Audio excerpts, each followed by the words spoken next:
जया एकादशी व्रत कथा।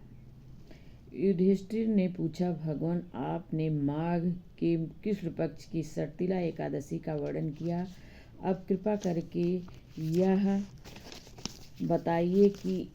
यह बताइए कि शुक्ल पक्ष में कौन सी एकादशी होती है, उसकी विधि क्या है तथा उसके किस देवता का पूजन किया जाता है।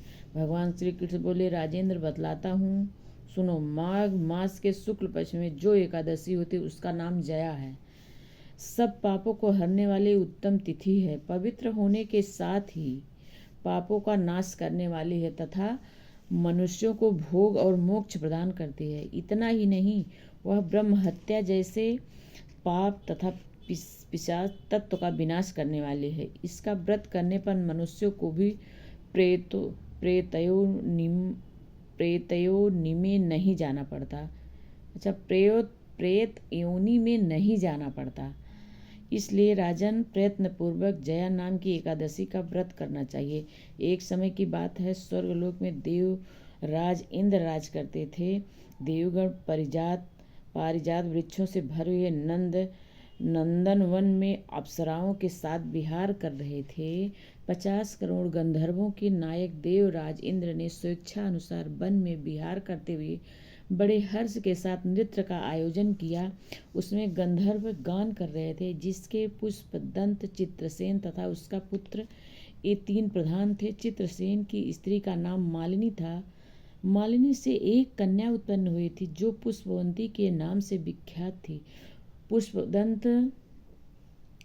पुष्पदंत गंधर्व के एक पुत्र था जिसको लोग माल्यवान कहते थे। माल्यवान पुष्पवंती के रूप पर अत्यंत मोहित था। ये दोनों भी इंद्र के संतोषार्थ नृत्य करने के लिए आए थे। इन दोनों का गान हो रहा था। इनके साथ अप्सराएं भी थी। परस्पर अनुराग के कारण ये दोनों मोह के वशीभूत हो गए।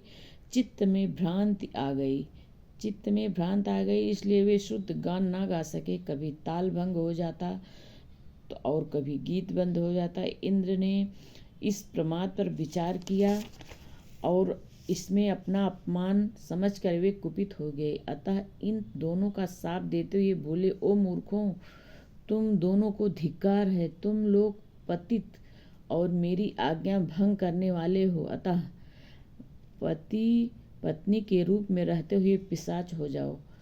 इंद्र के इस प्रकार शाप देने पर इन दोनों के मन में बड़ा दुख हुआ। वे हिमालय पर्वत पर चले गए और पिशाच योनि को पाकर भयंकर दुख भोगने लगे। शारीरिक पातक से उत्पन्न ताप से पीड़ित होकर दोनों को पर्वत की कंदराओं में विचरते रहते थे। एक दिन पिशाच ने अपनी पत्नी पिशाची से कहा, हमने कौन सा पाप किया है जिससे यह पिशाच योनि प्राप्त हुई है। नरक का कष्ट अत्यंत भयंकर है तथा पिशाच योनि भी दुख देने वाली है। अतः पूर्ण प्रयत्न करके पाप से बचना चाहिए। इस प्रकार चिंता मग्न होकर वे दोनों दुख के कारण सूखते जा रहे थे।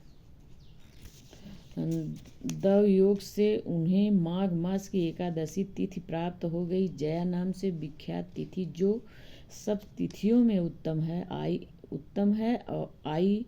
उस दिन उन दोनों ने सब प्रकार के आहार त्याग दिए, जलपान तक नहीं किया, किसी जीव की हिंसा नहीं की, यहाँ तक कि फल भी नहीं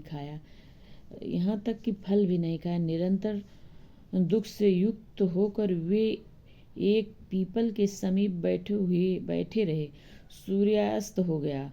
उनके प्राण लेने वाली भयंकर रात उपस्थिति हुई। उन्हें नींद नहीं आई। वे रतिया और कोई सुख भी ना पा सके। सूर्योदय हुआ, द्वादशी का दिन आया। उन्हें पिशाचों के द्वारा जया के उत्तम व्रत का पालन हो गया। उन्होंने रात में जागरण भी किया था। उस व्रत के प्रभाव से तथा भगवान विष्णु की शक्ति से उन दोनों की पिशाचता दूर हो गई। पुष्पवंती और माल्यवंत अपने पूर्व रूप में आ गए। उनके हृदय में वही पुराना स्नेह उमड़ रहा था। उनके शरीर पर पहले ही जैसे अलंकार शोभा पा रहे थे।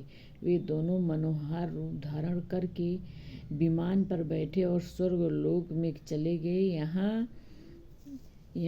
वहाँ देवराज इंद्र के सामने जाकर दोनों ने बड़ी प्रसन्नता के साथ प्रणाम किया। उन्हें इस रूप में उपस्थिति देखकर इंद्र को बड़ा विस्मय हुआ। उन्होंने पूछा, बताओ किस पुण्य के प्रभाव से तुम दोनों का पिशाच तत्व दूर हुआ? तुम मेरे शाप को प्राप्त हो चुके हो, फिर किस देवता ने तुम्हें उससे छुटकारा दिलाया? माल्यवान बोला, स्वामिन, भगवान वासुदेव की कृपा से तथा जया नामक एकादशी की व्रत से हमारी पिशाचता दूर हो गई। इंद्र ने कहा, तो अब तुम दोनों मेरे कहने से सुधापान पान करो। जो लोग एकादशी के व्रत में तत्पर और भगवान श्री कृष्ण के शरणागत होते हैं वे हमारे भी पूजनीय हैं। भगवान श्री कृष्ण कहते हैं, राजन, इस कारण एकादशी व्रत करना चाहिए। नृपश्रेष्ठ, जया ब्रह्म हत्या का पाप भी दूर करने वाली है। जिसने जया का व्रत किया उसने सब प्रकार के दान दिए हैं और संपूर्ण यज्ञों का अनुष्ठान कर लिया।